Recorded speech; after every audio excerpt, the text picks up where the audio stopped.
और यहाँ देख सकते हैं नीचे बढ़ेंगे और पहला नंबर क्वेश्चन के बढ़ते हुए क्वेश्चन और क्या कहता है पहला, एक नैनोमीटर को क्या लिखते हैं? तो देखिए 10 के पावर -9 मीटर लिखते हैं। इसका आंसर है ना, 4 ऑप्शन दिया था, इनमें से सही answer option number A is right answer. ठीक है, अगला प्रश्न है, पदार्थ की अनावस्था को के नियम का प्रतिपादन किसने किया था? ठीक है, पदार्थ की अनावस्था के जो नियम को जो प्रतिपादन किसने किया था? ठीक है, तो यहाँ पर जो इसका सही आंसर ऑप्शन नंबर यानी कि लैवोजियर ने किया था। ठीक है, तो इसका आंसर ऑप्शन बी। अगला प्रश्न, डाल्टन के अनुसार किसी यौगिक के सबसे छोटा कण को क्या कहते हैं? ठीक है, तो किसी यौगिक के सबसे छोटा कण को क्या कहते हैं? यौगिक परमाणु कहते हैं। इस बात को option number C right answer. ठीक है, अगला प्रश्न आपके पास है, निम्नलिखित में से कौन भौतिक परिवर्तन? ठीक है, तो आपको बताना है भौतिक परिवर्तन कौन है। ठीक है, तो देखिए भौतिक परिवर्तन में जो ना उजला फास्फोरस को लाल बदलने मतलब रंग में परिवर्तन होना। ठीक है, भौतिक परिवर्तन कहलाएगा। ठीक है, अगला प्रश्न है, यहाँ देखिए क्वेश्चन यहाँ पर 5 पे बढ़ते हैं।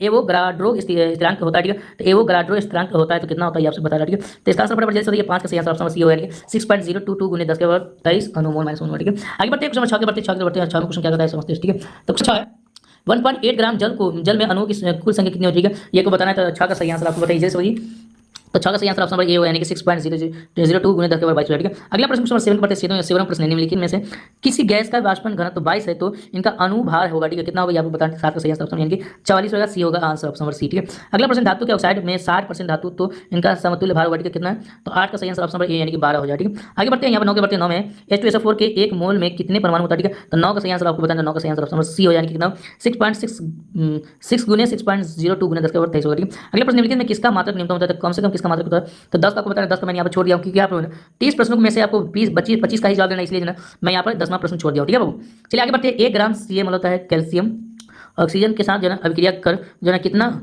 CaO यानी कार्बन डाइऑक्साइड कैल्शियम ऑक्साइड बनाएगा। ठीक है, यहाँ से पूछा। ठीक है, CaO को मतलब कार्बन कैल्शियम ऑक्साइड होगा। ठीक है, तो यहाँ पर जो है आपको 4 ऑप्शन दिया, इसका आंसर ऑप्शन नंबर सी यानी कि 56.56/40 बनाएगा। ठीक है, अगला प्रश्न 12 में कि देखिए चीनी का अनुसूत्र क्या होता है? तो C12H22O11 होता है, option number C right answer. ठीक है, आगे बढ़ते हैं। एसिटिक अम्ल का मूलानुपाती सूत्र होता है। ठीक है, कौन सा सूत्र होता है? ठीक है, तो ये आपको बताना, तो जल्दी से बताइए। इसका आंसर ऑप्शन नंबर जो है बी होगा, सही आंसर 13 का। ठीक है, अगला प्रश्न यहाँ पे देखिए 14 में, एक घनत्व किसकी संयोजकता जिसकी संयोजकता 3 है एवं समतुल्य भार 9 है तो इनका परमाणु भार कितना होगा? ठीक है, 14 का सही आंसर क्या होगा? तो 14 का आंसर 27 हो जाए। ठीक है, कितना होगा? 3 और 9 27 गुना कर दीजिए, 27 हो जाए। ठीक है, आगे बढ़ते हैं क्वेश्चन यहाँ देख सकते हैं 15 के बढ़ते हैं। किसी तत्व का विशिष्ट ताप 0.214 कैलोरी ग्राम है तो इनका परमाणु भार लगभग कितना होगा? ठीक है, तो 15 का सही आंसर आपको बताना है। तो 30 होगा, option number C right answer. ठीक है, चलिए आगे बढ़ते हैं। क्वेश्चन 15 हो गया, 16 के बढ़ते 16 का आंसर देखते हैं। चलिए अगला प्रश्न क्वेश्चन 16 में कि एक कार्बनिक यौगिक का मूलानुपाती सूत्र जो है CH2O है, इसका अनुभार 90 है तो इनका अनुसूत्र क्या होगा? ठीक है, तो जल्दी से बताइए फटाफट जल्दी से। 16 का सही आंसर क्या होगा? ठीक है बाबू, तो 16 का सही आंसर आपके लिए यहाँ पर करेक्ट होगा, ऑप्शन नंबर C3H6O3 हो जाए। ठीक है, ऑप्शन नंबर सी। अगला प्रश्न, निम्नलिखित में कौन उप धातु है? ठीक है, तो उप धातु पूछा है तो 17 का सही आंसर ऑप्शन नंबर ए यानी कि पी हो जाए। ठीक है,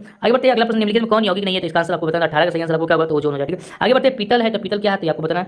पीतल एक द्रव है, पीतल एक यौगिक है, तत्व है, समझे मिश्रण है। ठीक है, तो पीतल एक क्या है? तो मिश्रण है, इस बात को याद रखना। ठीक है, ऑप्शन नंबर डी। आगे बढ़ते हैं। अगला प्रश्न है, किसी यौगिक में 50% तत्व जो है भार बराबर 10 है तो 50% और बी बराबर भार बराबर 20 है तो मूल अनुपात कितना होता है? तो A2B हो जाए। ठीक है, कितना होगा? A2B हो जाए। ठीक है, आगे बढ़ते हैं। क्वेश्चन 21 बढ़ते 21 में यहाँ प्रश्न दिया देखिए, जीव शक्ति के सिद्धांत का प्रतिपादन किसने किया था? ठीक है, आंसर को बताना है।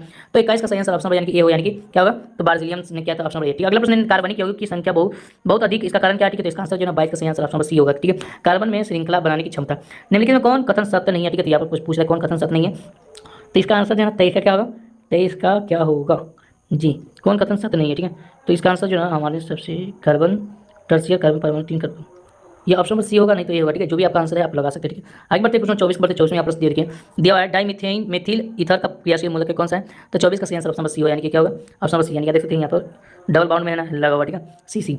आगे बढ़ते अगला प्रश्न आपके पास है क्वेश्चन 25 में, एसीटोन का आईयूपीएसी नाम क्या होता है? ठीक है, तो एसीटोन का आईयूपीएसी नेम पूछा है तो 25 का सही आंसर ऑप्शन प्रोपेनॉन हो जाता है। ठीक है, अगला प्रश्न प्रोपेनॉन है। ठीक है, तो प्रोपेनॉन क्या है? तो 26 का सही आंसर आपको बताना, जल्दी से बताइए। इसका आंसर क्या होगा? ठीक है, आपके लिए कमेंट बॉक्स में छोड़ दें। ठीक है, इसका आंसर कमेंट बॉक्स में जरूर बताइएगा। निम्नलिखित में कौन एसिटिक अम्ल है? ठीक है, तो एसिटिक अम्ल से पूछा है। ठीक है, CH3COH होगा। ठीक है, ऑप्शन नंबर बी होगा सही आंसर। ठीक है, अगला प्रश्न CH3CHO का आईयूपीएसी नेम क्या है? ठीक है, तो 28 का सही आंसर ऑप्शन नंबर क्या होगा बाबू? तो इसका आंसर इथेनॉल हो जाएगा, ऑप्शन नंबर सी होगा सही आंसर। ठीक है, 29 में निम्नलिखित में कौन ईस्टर है? ठीक है, तो इसका आंसर बताना, तो 29 का आपको ना जल्दी से बताइएगा इसका आंसर क्या होगा। ठीक है, अभी आपको कमेंट बॉक्स में छोड़ रहा हूँ, ये आप बताइएगा इसका आंसर। ठीक है, अगला प्रश्न CH2OH उसके बाद CH3OH CH3 इसी तरह से आप दिया। ठीक है, इसका आंसर पूछ रहा है, तो इसका आंसर जो एक मूलक है तो इसका आंसर जो क्या हो जाएगा? तो इसका आंसर जो है क्रियाशील समय अवयव हो जाएगा, समाअवयव हो जाएगा। इसका आंसर ऑप्शन ए होगा सही।